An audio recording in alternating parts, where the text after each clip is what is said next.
St. Petersburg in the summer is not a place of romantic strolls or beautiful sunsets. In Fyodor Dostoyevsky's Crime and Punishment, the city is a suffocating, sweltering, and filthy character in its own right.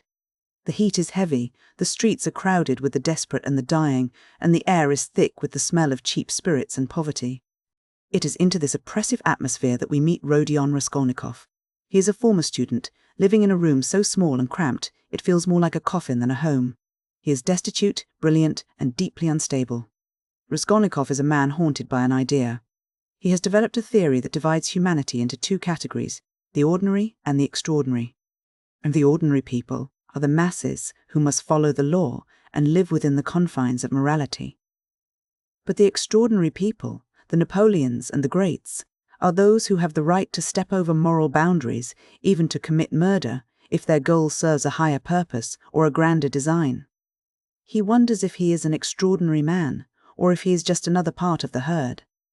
This intellectual abstraction meets a very concrete catalyst in the form of Alyona Ivanovna, a predatory, withered pawnbroker. She spends her days lending money at impossible rates to the most desperate members of society. Raskolnikov begins to view her not just as a nuisance, but as a louse, a useless creature whose death might somehow benefit the world. He convinces himself that by killing her and taking her wealth, he could fund a life of greatness, perhaps helping many others in the process. He tries to rationalize the murder as a mathematical equation, one life for 1,000 good deeds. The crime itself is not the grand, calculated strike he imagined. It is a messy, panicked, and terrifying event. He kills the pawnbroker with an axe, but then he is forced to kill her timid, innocent sister, Lizaveta, who walks in on the scene. The act leaves him not with the triumph of a Napoleon, but with a shattering of his own psyche. Instead of feeling powerful, Raskolnikov falls into a state of feverish delirium. He is physically sick, mentally fractured, and, most importantly, he is suddenly, violently isolated from the rest of humanity. The crime hasn't made him extraordinary, it has made him a ghost, drifting through a world he can no longer touch. As the investigation begins, we meet Porfiry Petrovich, the examining magistrate. Porfiry is a fascinating character because he doesn't rely on fingerprints or physical evidence to catch a killer. He is a master of psychological warfare. He suspects Raskolnikov almost immediately, not because of a smoking gun, but because he understands the specific erratic behavior of a guilty mind. He plays a sophisticated cat and mouse game, engaging Raskolnikov in long, circular conversations that leave the young man feeling exposed and hunted. Porfiry knows that for a man like Raskolnikov, the weight of his own conscience will eventually do the work that the law cannot. While Raskolnikov spirals, the web of his social life tightens around him. His sister, Dunya, is a woman of immense strength and dignity, but she is also a victim of their family's poverty. To save her brother from a life of destitution, she is prepared to marry Pyotr Luzin, a wealthy, calculating man who views marriage as a transactional arrangement to secure his own social standing. Luzin is the kind of man who uses logic to justify selfishness, making him a perfect, albeit shallow, foil to Raskolnikov's much more complex internal struggle. Then there is Razumihin, Raskolnikov's loyal friend, who tries to hold the fragments of the family together even as the world collapses around them.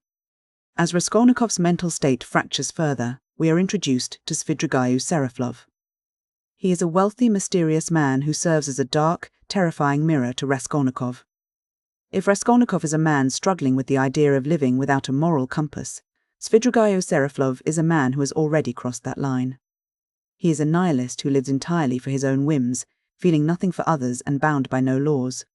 He attempts to manipulate Dunya, but she resists him with a fierce, almost violent strength. His failure to corrupt her leaves him in a state of profound existential despair.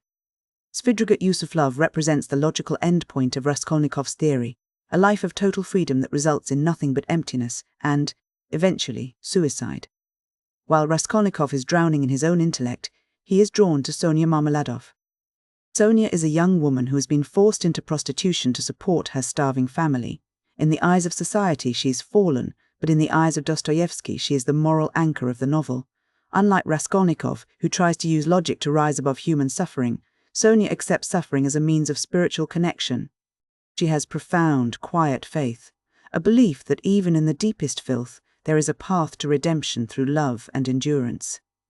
A turning point of the novel occurs when Raskolnikov, broken by paranoia and the crushing weight of his isolation, goes to Sonya.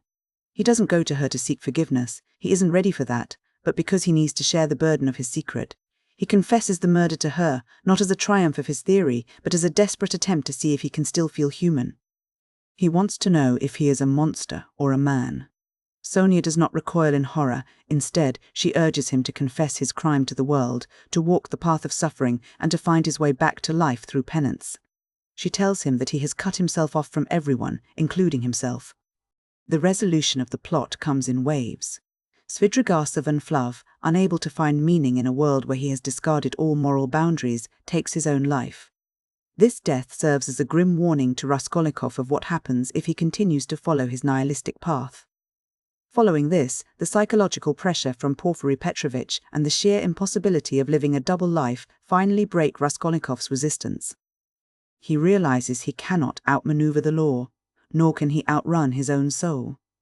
He goes to the police station and confesses. The novel concludes with Raskolnikov in exile in Siberia. He is not immediately redeemed, the path ahead of him is long and arduous. However, through the steadfast, loving presence of Sonya, who has followed him to the edge of the world, he begins the slow, painful process of spiritual resurrection.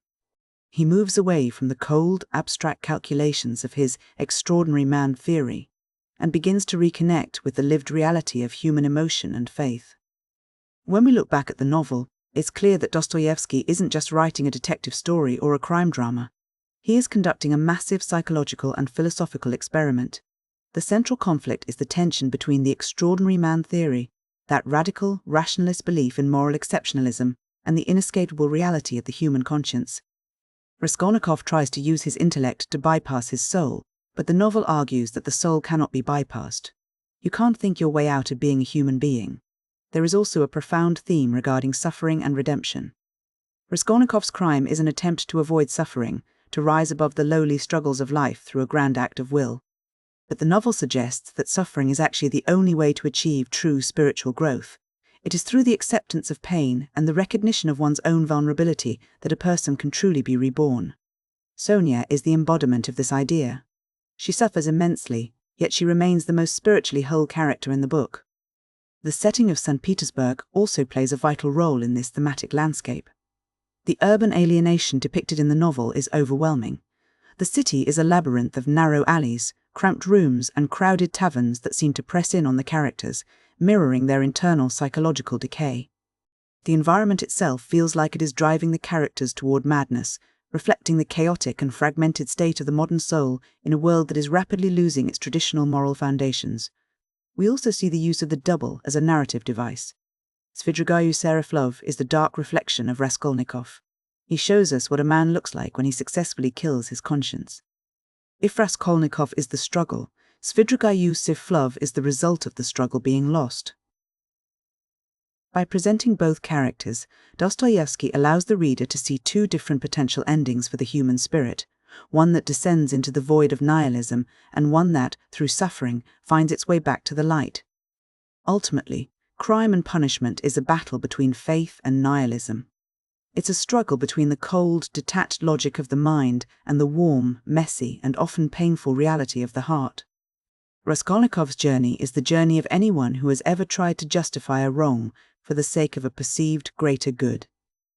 It is a reminder that no matter how much we try to rationalize our actions or distance ourselves from the consequences of our choices, we are ultimately bound to one another by a shared human experience that requires empathy, accountability, and the courage to face the truth of who we are.